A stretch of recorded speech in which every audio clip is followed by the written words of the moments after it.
por seguir en sintonía de Argumentos. Recuerda nuestras redes sociales, @argumentosgb en la cuenta de Instagram. Seguimos conversando con Luis Crespo, hablamos acerca de la brecha cambiaria, acerca de la inflación y también en torno a esto precisamente, bueno, los dígitos continúan aumentando en todo lo que ha sido este año. ¿Considera que esa brecha cambiaria puede disminuir, va a cambiar a lo largo de este 2025? ¿Qué medidas son necesarias para que esto pueda cambiar?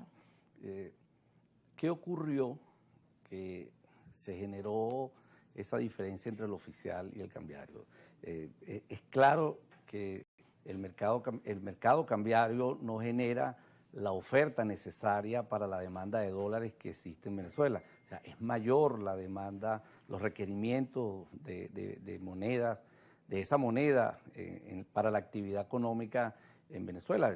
Yo no lo estoy viendo desde el tema especulativo, estoy viendo como actividad económica, quién va a producir, quién va a invertir, quién va a utilizar eso en factores productivos. No lo encuentra en el mercado oficial. O sea, si tú quieres ir a comprar los dólares que necesitas para operar en la economía venezolana, encuentras dificultades para que esa oferta satisfaga la demanda de todo ese sector. Hay una insuficiencia, por lo tanto tienes que ir a otros mercados a buscar las divisas para poder reponer, por ejemplo, inventarios. Si tú eres una empresa que produce un bien, pero la materia prima tienes que comprarla en otra economía, tienes que pagarla a otra moneda. Cuando haces toda esa operación, encuentras dificultades con la oferta de divisas. Hasta que esa no se corrija, vamos a tener una presión constante sobre el tipo de cambio. ¿Qué venía haciendo el Banco Central? El Banco Central durante el 2024 vendió aproximadamente 5.600 millones de dólares. Las operaciones que realizaba todos los lunes o en algunos momentos, dependiendo de la presión de la demanda, hacía dos ofertas, una el lunes y una el viernes. Hablamos de niveles hasta de 180 millones de dólares. Esa oferta ha venido disminuyendo, además la demanda de dólares a finales del 2024 por la incertidumbre política y todo lo que ocurrió y todo ese nerviosismo, la gente demandó más divisas, factores, tanto la actividad económica como la incertidumbre. Entonces eso presionó el tipo de cambio que ha venido impactando en los niveles de precio de la economía venezolana. Tenemos entonces un repunte que la posibilidad de corregirlo es que la economía produzca los propios dólares como resultado de la expansión de la actividad económica, y ese es un tema complejo, o sea, que produzcamos más en el sector de la industria, de la manufactura, se reactive la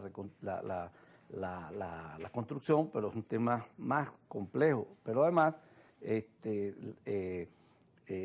la certidumbre, se necesitan esas variables y, tomar medidas estructurales de fondo. Cuando tú revisas niveles de liquidez y base monetaria durante el 2024, todavía también las magnitudes son significativas.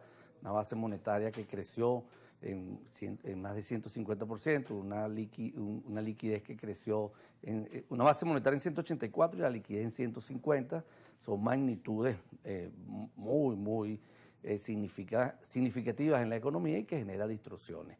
¿De qué estoy hablando? De que se mantiene un nivel de política monetaria indisciplinada que impacta y distorsiona los niveles de presión económica. Entonces hay varios factores estructurales que hay que corregir para poder ir generando una estabilidad relativa en los niveles de precios en la economía venezolana. Claro, estas medidas que estos cambios que menciona que se han realizado, al final o a largo plazo, ¿cómo verlos y también cómo quizás estas medidas estructurales que decía que pueden ir cambiando a largo plazo, podríamos ver entonces cambios positivos en un sentido? Porque bueno, los venezolanos se preguntan ¿qué va a pasar? ¿Va a seguir aumentando? ¿O va a disminuir en algún punto? ¿Se va a quedar en algún punto? Es la pregunta que se hace en las calles. La economía o la actividad económica ocurre en un contexto que es país. En la medida que tú tengas distorsiones en ese espacio, va a tener un efecto multiplicador negativo en la actividad económica. Y si además las políticas, el diseño de esas políticas económicas no incorporan a la mayor cantidad de sectores de la sociedad, ¿no? que las potencien y le den mucha credibilidad, vas a tener dificultades en múltiples variables macroeconómicas.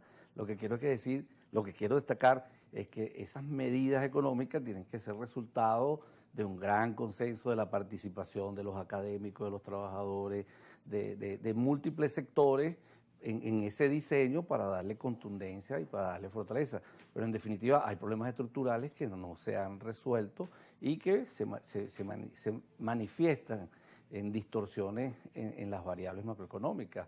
Algo así como cuando tenemos algún exceso y se nos dispara la tensión, se nos dispara el colesterol, se nos dispara una variable que la medimos con un examen de laboratorio. En la economía, cuando vemos las cuentas nacionales o la contabilidad, vemos ese mismo comportamiento en las variables.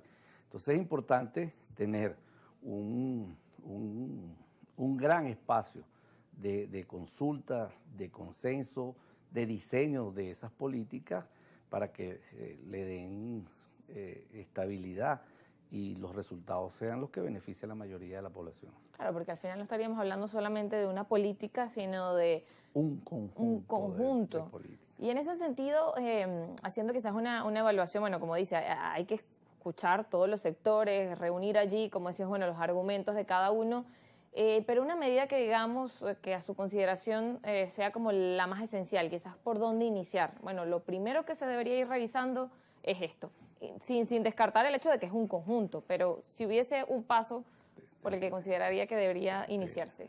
Hay un ejemplo de planificación y diseño de política económica muy exitoso en América Latina. Brasil, 1994, el plan de la reforma monetaria dirigida por Fernando Henrique Cardoso. Los elementos técnicos del plan estaban muy bien diseñados y eran muy consistentes, pero el primer elemento del plan era el consenso y la participación de todos los sectores. Tú puedes diseñar una gran política económica, técnicamente muy bien diseñada, pero si tú no logras generar un consenso en torno a ella y la participación de todos los sectores para impulsar esos cambios que en muchos de los casos son estructurales y medidas de fondo, en el muy corto plazo el plan no va a dar los resultados favorables. Entonces, acá una de las cosas que necesitamos es la estabilidad de precios.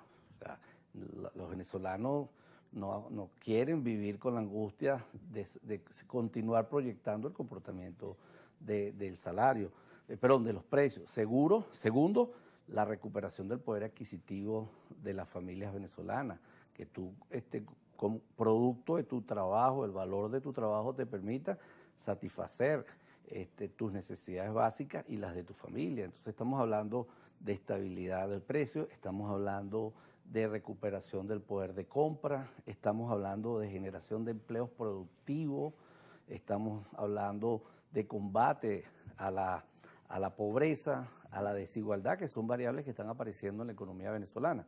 Porque cuando en el segmento anterior conversábamos de cómo la economía trasciende lo emocional, bueno, podemos hablar de pobreza, de inequidad y de desigualdad.